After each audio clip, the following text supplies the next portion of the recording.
एक गांव में संबुद्याल नामक ब्राह्मण निवास करता था। एक बार वह हवन आदि करने एक यजमान के घर गया। उस यजमान द्वारा हवन संपन्न हो जाने के उपरांत यजमान द्वारा उसे एक बकरा दिया गया। ब्राह्मण जब वहां से चलने को हुआ तो उसने बकरा अपने कंधे पर लाद लिया। बकरे को कंधे पर लादे ब्राह्मण चला जा रहा था।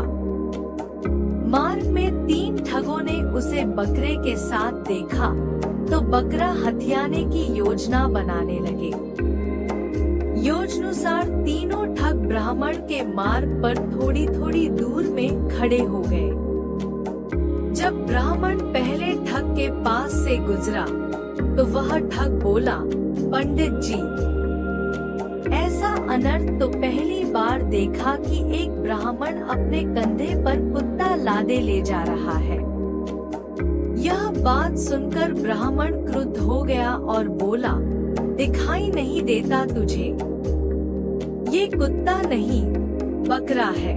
ठग बोला, पंडित जी, ये कुत्ता ही है। यदि आपको नहीं मानना है तो मत मानो, किंतु मानने या ना मानने से वास्तविकता बदल नहीं जाएगी।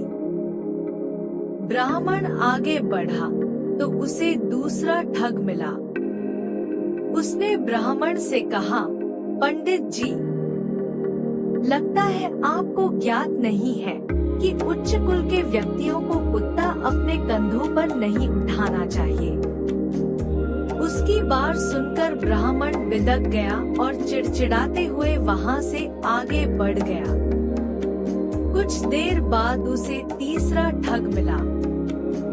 उसने भी ब्राह्मण से वही प्रश्न पूछा, पंडित जी, अपने कंधे पर कुत्ता लादे कहाँ जा रहे हो? 3 लोगों द्वारा बकरे को कुत्ता कहने पर ब्राह्मण को उनकी बात पर विश्वास हो गया और उसे लगा कि वास्तव में उसके बकरा नहीं कुत्ता अपने कंधे पर उठाया है। इसलिए उसने बकरे को अपने कंधे से उतारकर रास्ते में ही छोड़ दिया और अपने घर चला आया। इधर तीनों ठगों ने बकरे को मारकर उसकी दावत का मजा लिया।